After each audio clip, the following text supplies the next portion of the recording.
Let's begin in silence. Just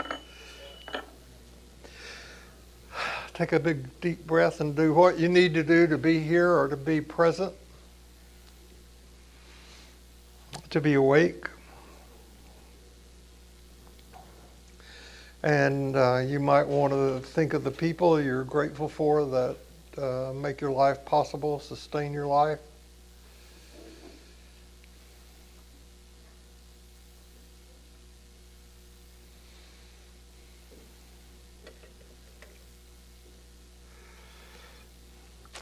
And my prayer is that you find what you're seeking for by being here today, and that everybody in this room experience and then go from here to express peace and joy.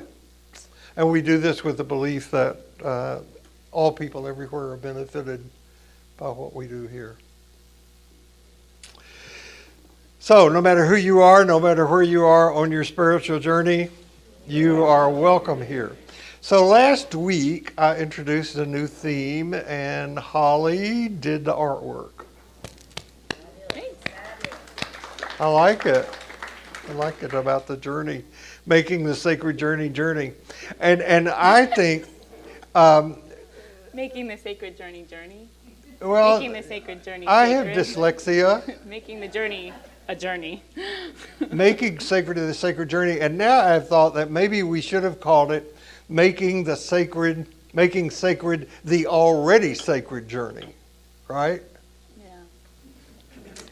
So, because I am a long-winded preacher who preached the first service, but you will get out of purgatory. Just remember that. If you haven't been, you're free. Your soul is in a better shape than it was.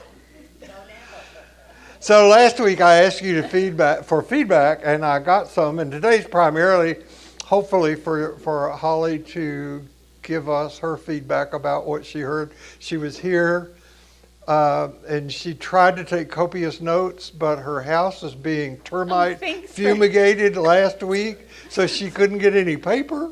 Well, I took notes on my phone. It's amazing these things we carry around in our pockets. The termites are gone. Just FYI. So, and if you I got responses from a bunch of people, and we can't deal with all of them today, but it does give us kind of a roadmap for some things going forward. And one of the first questions I got, even before I left the space, was, what is your definition of sacred? And now Holly's going to answer that. That's no. Right. So there's I love words and words. It's a thing we get a lot of words from the word sacred, and you've likely heard of all of them. There's sacrament, sacrifice, sacrilege, sacristan. That's a person who does sacred things. Sacristy. That's where we get robed before the game across the street. Sacrosanct. The word sacred originally meant simply to set apart, to take from one place and to put other. And then it came to mean to declare something as being sacred, to be holy or to be special. And it then became applied to places of worship or ritual, to the objects that were used in worship and ritual, to the people who conducted those rituals, the places where they prepared for such ritual. And then after the word sacred came into the vocabulary, and all of this happened around the 13th century, another word had to come into the vocabulary for that which was not sacred, and that was the word secular, which came into the language after that. By the way, another word that came about 100 years after that is the word profane. And the word profane literally means to be outside the temple door. For. You don't have to walk like that if you don't want to.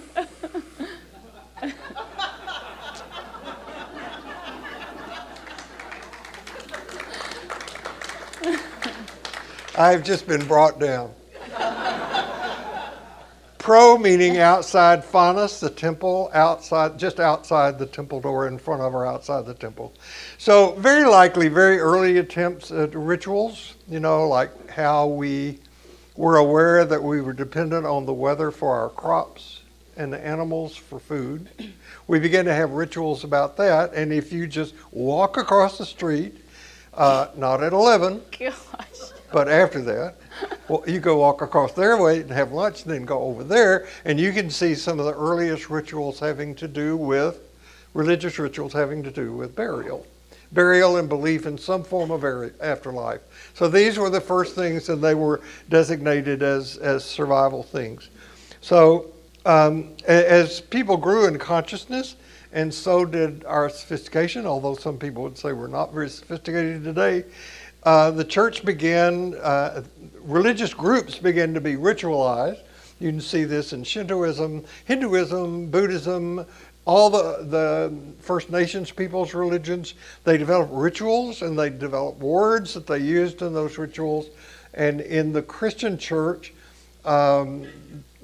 we developed words for those times in our lives when there were events that were clearly more meaningful than some other events. And these events involve death.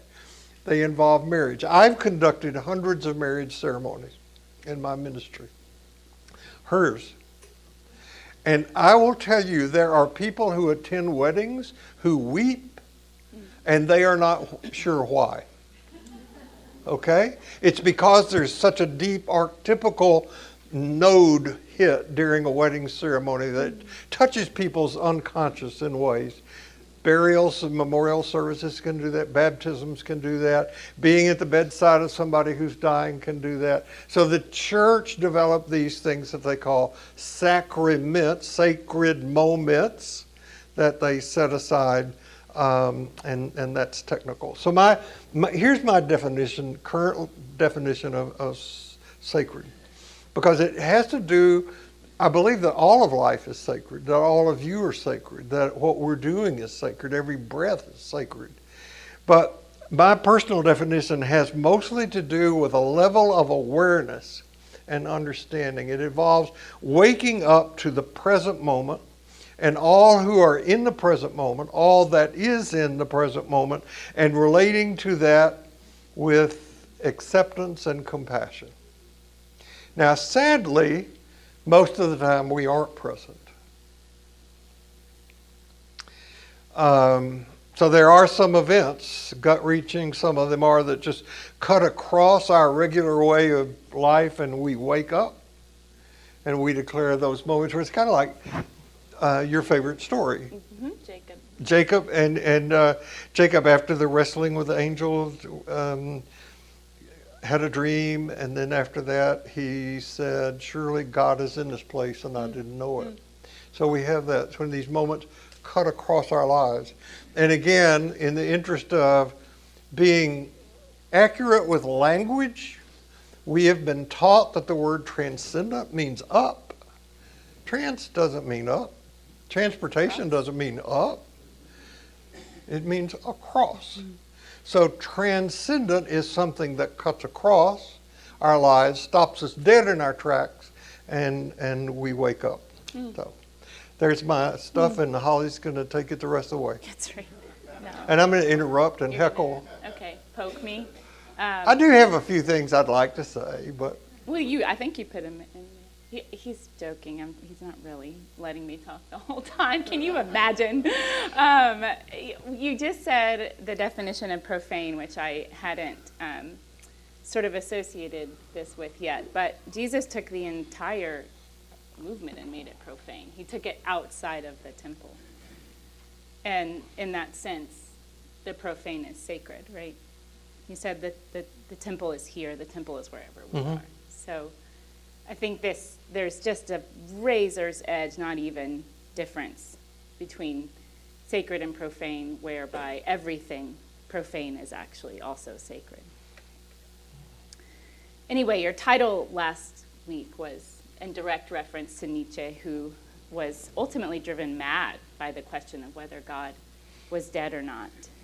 His point, as I understood it, is that if we say we believe in this loving God, and then we behave in such a way that doesn't mirror that loving God, then that God must be dead. And so this resurrection that needs to happen is to reawaken the love within us that then gets put out into the world, so that neither God nor us, nor what is sacred or profane, is dead. And he anticipated this move that now we're in this post-theistic kind of theological era, I would say. And he really anticipated that we as humans are co-creators, co-evolvers with this mystery, with whatever it is that we refer to as God. For me, I just call it reality. There's no difference between out there and in here. We can debate that later. But as you talked, I did a quick inventory of what I thought I knew about God as a kid, and perhaps well into my young adulthood. 1, God is male, not female. God is bearded, not young and fresh-faced. You're in luck if you have a beard. God is white, not black or brown. God is out there somewhere and not in here. God is the unmoved mover, the clockmaker. God doesn't evolve. He is fixed. I think every single one of these beliefs needs to be deconstructed, and I've probably been in the process of deconstructing them for the last... I can't do anything about my mic, but it's on, but I can maybe speak more into my chest, huh? You could move it higher up here. Yeah, I could. We'll figure it out. But anyways, I think each one of these beliefs needs to be deconstructed, starting with most of our prayers that begin with Our Father, or Heavenly Father, or Our Father who art in heaven, who is out there. That immediately displaces God from active presence and into this aloof distance. Is that better? Can you hear me? Okay. You asked the question, why is there something rather than nothing? My quick answer, and maybe rather snarky answer, is, well, nature abhors a vacuum. Matter longs for connectivity. It cannot help itself but to be drawn toward something.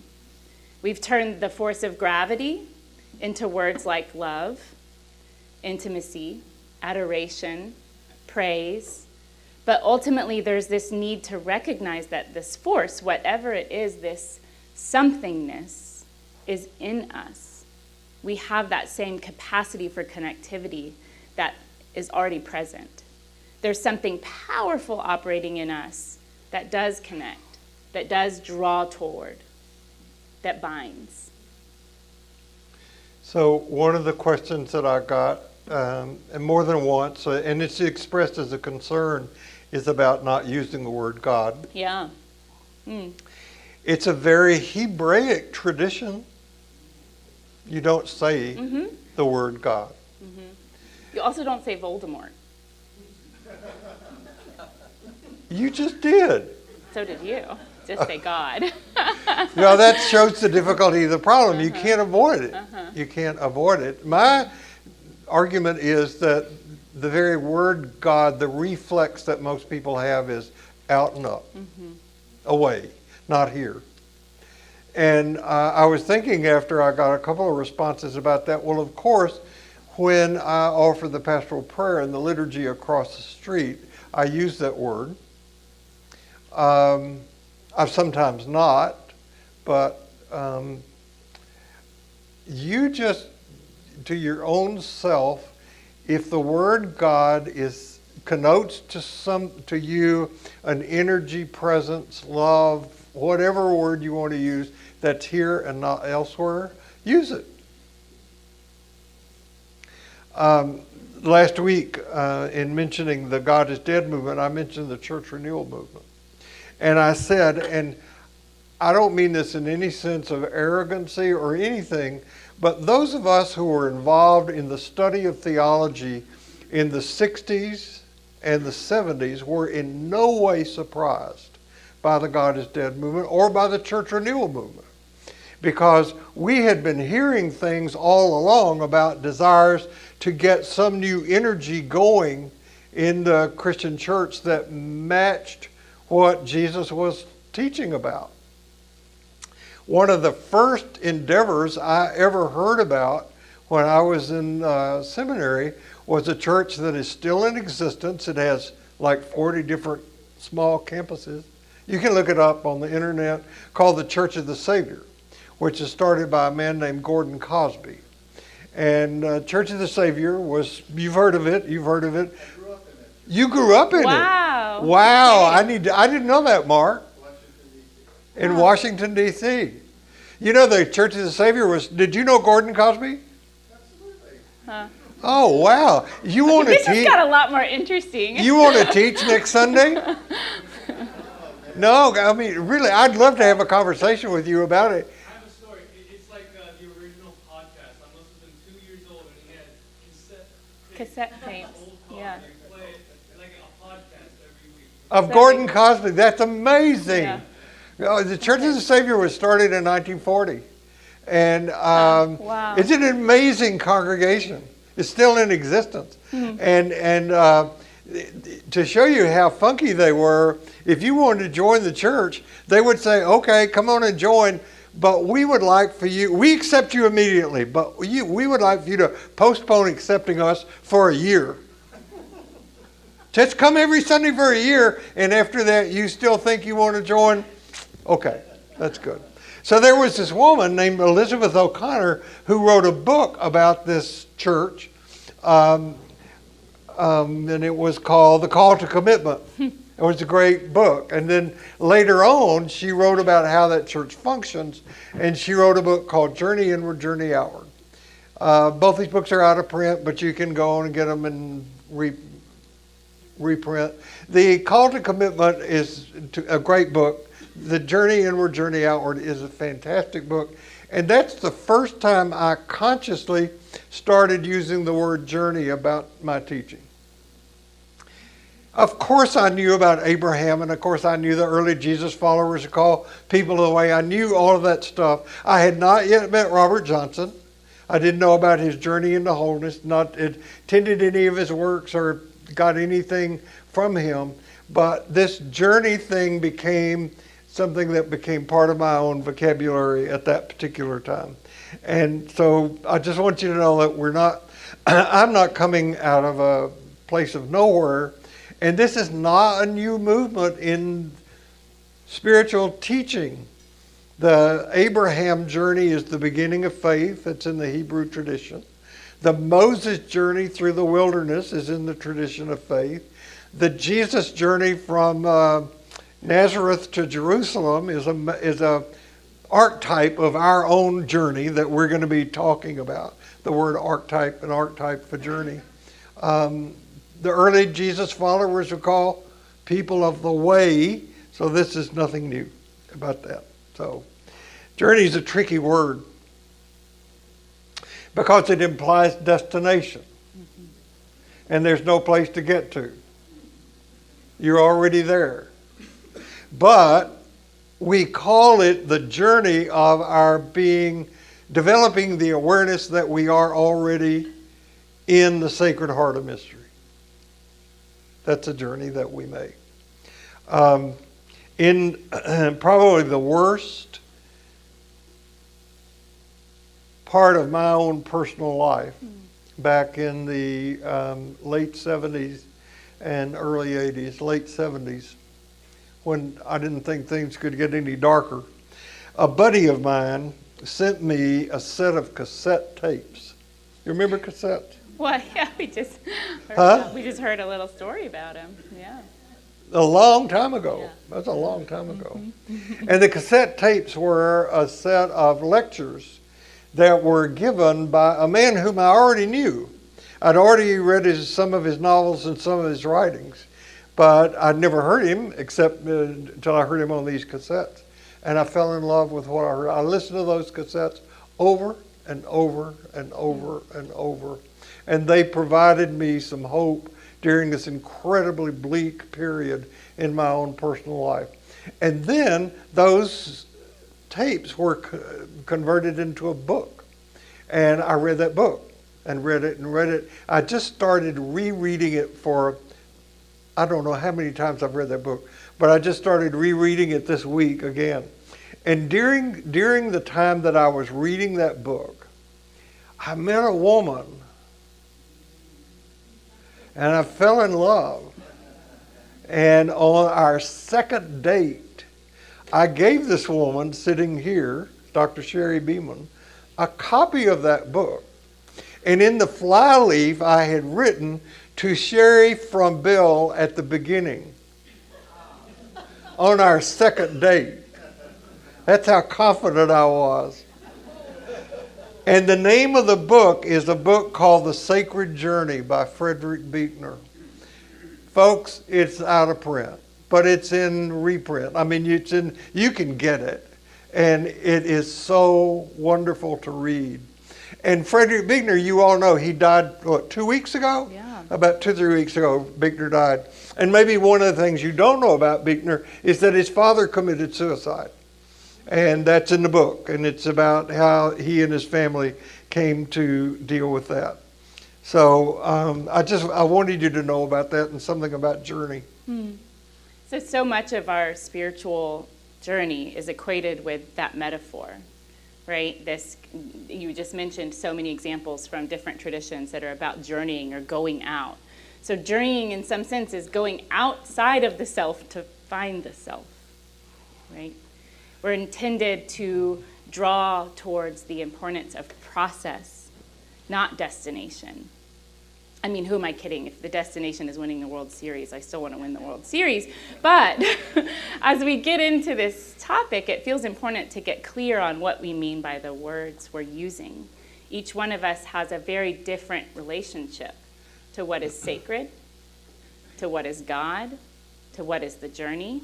So just know that whatever I offer is totally mine. You may or may not relate to it. I hope you do.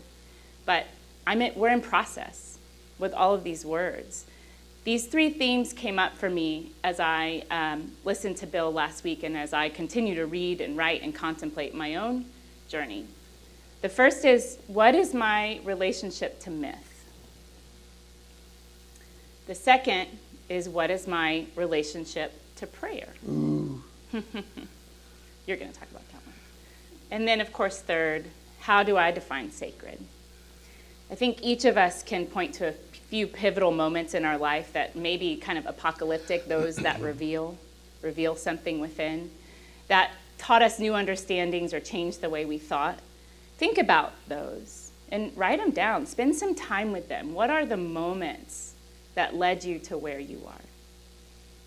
There may be just 3, but they're all connected somehow. What was the first time you fell in love, for example? Or when you learned that your parents were wrong? Or maybe worse, that they had lied to you about something. When I was small, this mythic figure of my paternal grandfather was huge. He died before I was born, and I still only know him through stories and photos. In fact, my kids just heard a story about him blowing up bridges and with the Axis powers to prevent or against the Axis powers, not with the Axis powers. Sorry, he was not a Nazi. But anyways, those stories about him continue to the next generation, so the myth of him is still alive.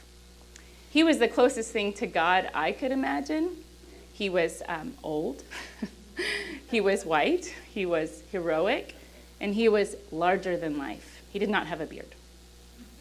He was an engineer, a college football player. He was known to be boisterous and loud and funny, and he loved little girls, apparently. So all of your kind of quintessential American, at least for that time, kind of characteristics. You can see that my idea of God was very regional. My idea of God was very close to home. When I prayed, I actually conjured an image of my grandpa, Charlie, and thought that God's name was basically Charlie. And you know, there's that joke about Howard be thy name. To me, it was always going to be Charlie. Still today, I think that I know this man, and he is mythic. It is so powerful to be enraptured by myth. It connects us to some sense of belonging, to place, to family. We tell stories about our ancestors who we never met, or culture. Myths deal with themes like how life was created, how the universe came into being, what happens when we die. And they date back to early human history. I have no idea if other creatures tell such stories. I don't know if elephants have story time or whale sounds are actually stories, but we seem to be able to make meaning out of stories. This is how we create meaning. Yeah? Nothing. Okay. Myths can also be part of theories. The Jesus myth theory, that's sort of a mouthful, poses the idea that Jesus was not a historical person, but just a mythic archetype. I'm not agreeing with that per se, but I do think that Jesus has mythic, historic, and archetypal qualities. It's all three.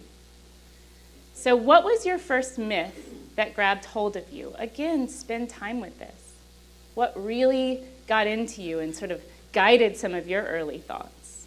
I imagine, and this is a huge assumption, that most of us were at one point or another captivated by the myth of a personal God who's out there, who loves us, who acts on our behalf, and moves the great forces of the universe just enough for us to be okay. He's never just going to totally flick us off the edge, but this kind of God that's got the whole world in his hands. I imagine that there are just as many of us that prayed to that God or begged this God to act on our behalf and were, at least on occasion, disappointed that our prayer wasn't answered. This brings up a question to me about prayer.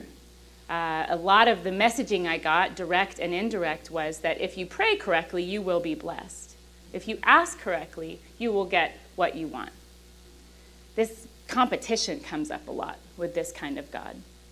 In my own journey, I've come to let go of this all-knowing, all-powerful, cosmic soup-stirring God, that no judgment at all if this God is very alive and real to you. This is just where I am. It's comforting to hold on to a God that directs, because the universe is so huge, and we are so small. And I think we want to know that we are held, and we are. We've done so much, however, with our smallness, both good and bad, both creative and destructive. We are part of this process. We are part of evolution, and therefore part of the myths that are unfolding. They're very personal, they're very intimate, and they're very cosmic, and they're very eternal. We have this incredible, immense capacity as humans to do harm through our myths, through our behaviors, and we also have this incredible capacity to heal what is broken. So I think the first myth that grabbed me as a kid, I certainly had a myth of a scary God and a scary Jesus. Mm-hmm. I mean, that came with the religion I got. Jesus is going to come back like a thief in the night to get me. That's what I grew up with. Mm-hmm. And I was scared of the dark. The other myth that I grew up with was Santa Claus. Yeah, great. I grew up with the myth. I thought Grandpa Charlie was Santa Claus also. Yeah. I mean, he kind of fit this all-encompassing, whatever I didn't have an answer for it with Grandpa Charlie. Mm-hmm. So do you think, and because this is kind of where I'm going next week, the power of myth has kind of died out in our time? I mean, do you think the superhero movies, are a replacement for the myth that people are hungry for? My instant reaction to have myths died out is no. And maybe precisely for the reason that you're stating. We recreate, America has its own myth. America is the myth of the great city on the hill, right?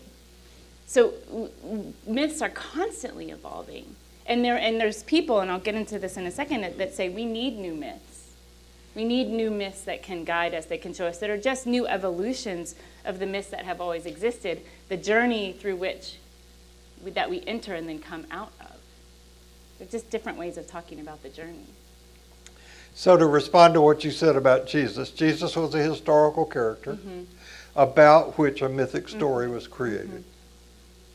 Mm-hmm. And the mythic story created about Jesus came from the Jewish religion. Make sense? I mean, we've said this enough that it should be part of your DNA. The Jesus followers are Jewish. Jesus died. Now, I know if you go to a fundamentalist, literalist church, you won't hear this today. But Jesus didn't die and pop up out of the ground 3 days later. The resurrection story was something that the scholars now say probably took 3 years to construct, to come to terms with. And where did they do that? They did that in the context of the Jewish synagogue. Until they got to the point where they said, this is for everybody. And the separatist Jews said, no, it's not. And they kicked them out of the synagogue. And that was the start of the Jesus movement. The Jesus, which didn't meet in churches like I thought they did when I was a kid. They met in people's houses. It was a very small thing. But they still were centered around their understanding of the myth of Moses and Abraham being the way to a kingdom of peace and justice. And that's how the Jesus narrative got constructed. All right? The story that was created about Jesus' birth, Herod kills all the babies. Well, that's a replication of the babies who were killed at the Passover story. There's no historical evidence that during Herod's time such a massacre ever occurred. Baptism was a ritual that John the Baptist came up with that was a replication of purification in the Jordan waters that was the substitute for the crossing of the Red Sea. So the story of Jesus is built around this Jewish myth of God choosing a people and God setting those people free.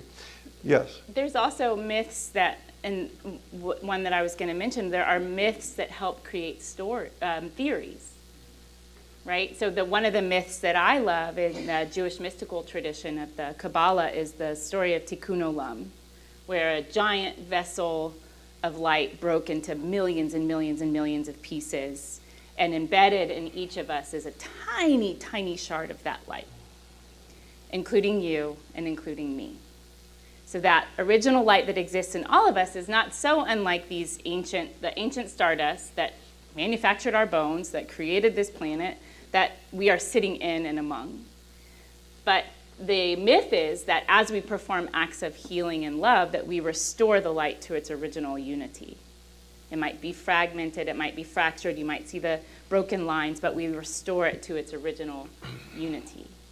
And so that myth actually relates to the theory of the Big Bang, right? Where light exploded and became differentiated and became the galaxy, the cosmos, the universe that we're sitting in, right? So myth feeds theory too. And then theories have all kinds of myths that are created around them. So there's this deep relationship between theory, what is true, what is accepted as the most true, and what is story. Yeah. So I think we may have gotten our slides turned upside down. I think you just jumped over a whole bunch of stuff, but that's all right. That's all right. Yeah, you know, he's a preacher. He's going to be like, well, you want to go back and fix it? No, it's all right.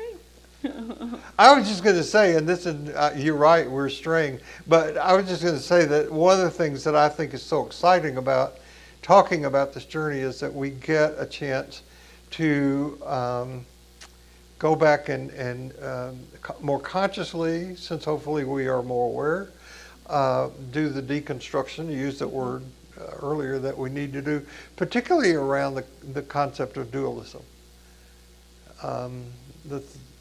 That's one thing, and the whole business of questing.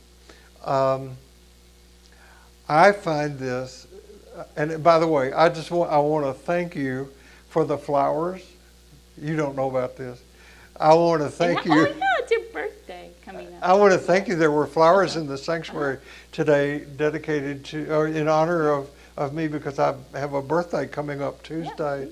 Yeah. And I feel as energetic and excited about this as an 18-year-old. That's good. Glad. So I want you to do that. Oh, okay. So you just mentioned dualism, though, that part of the deconstruction is deconstructing dualism, the God out there versus in here, the you versus me, the us versus them, that the dualistic nature of all the language that we have. And I return again and again and again to this phrase that is about cosmological evolution that is autonomous and embedded. It's a non-dualistic idea. We are both individuals, but we are also embedded in this collective whole. We're autonomous and we're embedded. We're interconnected and we're also unique. In the field of cosmology, we create stories that are called autocosmologies. So auto means self, and cosmology is the study of the cosmos, about how we make sense of our own story, our own sense of belonging, our own existence within this great expanse of time and space. Did you ever read The Star Thrower by Lauren Isley? I love that story. Yeah, well, that's just one story, but the whole book is kind of his autocosmology, how he comes through this. Are you going to tell the story? The Star Thrower? No. I'm going to tell what he arrives at after the story. I'll mention, yeah, wow. I got some shade over there. I'll tell it. All right. So Lauren Isley wrote this book called The Star Thrower. And he writes it through this very nihilistic stage that he's in. He's a scientist, he's a philosopher, he's really struggling with meaning. His parents had died, the world was not what they promised. He's realizing that there's death. And he saw no hope in acts of kindness because he knew death was coming for him no matter what. And he was not moved by the supernatural. He was not moved by any ideas of beyond. He stays in this kind of prison of his own making for a while until he becomes upon a star thrower who is a man throwing starfish back into the ocean who have been beached one by one by one. And the colloquial response to that is, why are you doing that? Look at all of these starfish that are on the beach. And the man holds up the one and says, it matters to this one. I told it. I tell you, you will want to touch me after this because I actually heard Lauren Isley give that story at Rice University years ago. Yeah. Yeah. He's great. He's a wonderful writer, and I do actually Great recommend storyteller. this book. Yeah. So, but something comes alive in him as he shrugs off. He sees this star thrower walking down the beach and throwing the starfish in one by one by one, and something comes alive in him about the universe itself, that he is part of this. And he decides, I do love the world. I love the small ones, the things beaten in the strangling surf, the bird singing, which flies and falls and is not seen again. I love the lost ones, the failures of the world. It was not a rift, but a joining, the expression of love projected beyond the species boundary. Silently, he sought and picked up a still living star. So this nihilistic man who has no sense of meaning anymore picks up a starfish and flings it out into the waves. I understand now, he says. And he flung, and he flung, and he flung again, while all around us roared the insatiable waters of death. That's his autocosmology. I'm going to live anyway. I'm going to love anyway. And I hope I will love like this, that I do or that I'm learning to, that in spite of suffering and death and doubt, that we can love anyway. In the face of all of it, I think that that's really the call that we are embedded in, is connection. The way that we love one another, the way that we love the world, the way that we love across the species boundary matters. So the question that I love that Viktor Frankl asks is, what does life expect from you? What starfish needs throwing back from you? In the interest of time, do you want to go? No, Okay. I'm good. Okay. So it is not to say, and that star thrower myth is just a myth. It's just a story, right? It's a story that beckons something from us, that calls something forth from us. And in saying that, I don't have this idea of an out there God or a use for this cosmic soup stirring God anymore. It doesn't mean that I don't have a use for myth or that I don't have a use for ritual. Again, these things connect us to where we are. They plant us firmly. But we can't mistake these things, ritual, religion, prayer, icons, for the terrain. There's this great saying from the Great Adventurers that says, don't mistake the map for the terrain. Religions, rituals, myths, all of these are just maps. The terrain is life itself. The terrain is what you're doing, how you're living. And these pieces that we call upon to connect us to the terrain, they're just mirrors. They remind us that we're part of a long history of seekers and meaning makers and wayfinders, of journeyers.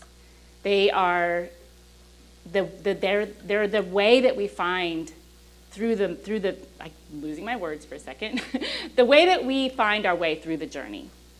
These are the maps, and the terrain is the struggle, the triumphs, the missed opportunities, the paths taken or not taken. It really amounts to we are the ones we have been waiting for.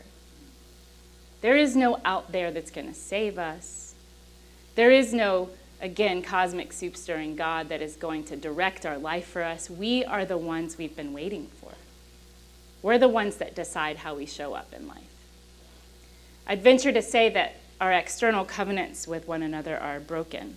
We are living in a time of mistrust. Our relatedness has been ruptured. I know in the last couple of years, I sort of have a much less willingness to kind of embrace the stranger, if you will, because of this idea of, I feel this sense of, is this a risk for my family? Can I trust that the people that I'm interacting with mean well for my family, for my brown boys and my black husband? So this sense of mistrust is alive in us. There's a sociologist, Robert Bellah, wrote that our external governments, the laws, policies, and institutions in which we operate every single day, he says they must become internal covenants. They need to be filled with meaning and devotion in the same way that our spiritual lives are, that we need to have a spiritual relationship to the institutions in which we operate. They too are not separate from us. We need a spiritual rhythm that heals this broken shell. And again, religion is just a map that helps us repair, but we are the ones that shape the terrain. We are the ones that create the journey. It does not happen without our co-creation. And I think almost 45 years ago, Robert Bellah wrote, this was in a time of other broken covenants. During the 60s and 70s, he wrote, America is not innocent. We are not the saviors of mankind. And it is well for us to grow up enough to know that. But there have been Americans at every point in our history who have tried to pick up the broken pieces, tried to start again, tried once more to build an ethical society in light of a transcendent ethical vision. This, too, is part of our tradition. And if we can find no sustenance there, our prospect is even darker than it now seems. So, oh, wow. I've met Robert Bellah. Yeah. And Lauren Isley, Robert Bellah. I have. I've been so incredibly blessed. Mm-hmm. I had Robert Bellah spoke at a conference when I was at Harvard, and I asked if we could go to dinner, and we did. We spent. Robert Bellah is the guy who gave us the phrase civil religion. Mm-hmm. And we have that in our culture. And when the president said, God bless our troops, that's civil religion. Anyway, so we're going to use myth and story, and I want to say, by the way, Robert Johnson told a story very similar to Star Thrower story called The Rainmaker, and he said, I'm not going to tell the story now, but he said if you understand the story, you understand all of my psychology. Mm-hmm. And the first story that Robert Johnson introduced to me of a mythic dimension was the story of Parsonville and the Holy Grail, which I'm going to do next Sunday, I think. That's the direction I want to go, because I think that we need a reintroduction of myth. And that was a time when myth came back into the consciousness of Homo sapiens in the Western world, the Parsonville and the search for the Holy Grail story. So if you don't know it, we're gonna do that. So Jesus is going to be our guide for this thing that we're going to do. And I just want to say, Jesus, according to the narratives, he went to church all the time. Well, he called it synagogue. But he was always going off to synagogue and doing. Jesus prayed all the time. One of the things that is a remarkable thing about Jesus is that he went off to pray for a long time. I think it's fair to say that he had a daily spiritual practice. And he told stories. And can you imagine somebody in the crowd when Jesus is telling the story of the prodigal son of the Good Samaritan, somebody elbowing a guy next to him and saying, he's just making this up, Yeah. Or this didn't really happen. It was a story that conveyed powerful myth. So there's a lot that we can gain from Jesus. I think of Jesus kind of like the alphabet. We all think we know it. It's simple. It's just 26 letters. But you can write anything with it, and it's inexhaustible. Right? So there are two sources primarily right now that both Holly and I are looking at. Holly had been telling me for 4 or 5 years. At least, to read this book. It's by Edward Edinger, a man who is a great, he's deceased now, Jungian psychologist in New York. It's a really little book. Did you meet him too? Huh? No, I did not meet him, but one of my friends had him as her therapist. Yeah. Just created the what can I stage say? for that. I didn't make this up. This is a short book, easy to read. Unfortunately, it's not on a Kindle device, which is what I prefer to read. But it's a very readable book, and you will be astounded when you get this and read it, how much Carl Jung wrote about Jesus and about the Christian movement. It will stun you. I mean, I was stunned by how much Edinger, who's a great scholar, had pulled this work together. And the resource that we're going to use is a book by one of my heroes, John Sanford. He wrote this book, The Kingdom with the Inner Meaning of the Teachings of Jesus. Neither one of these is a difficult read, so I hope that you can get to it. As I said, I don't use the word. I try not to use the word God.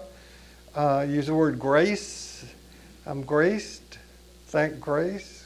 Grace abounds.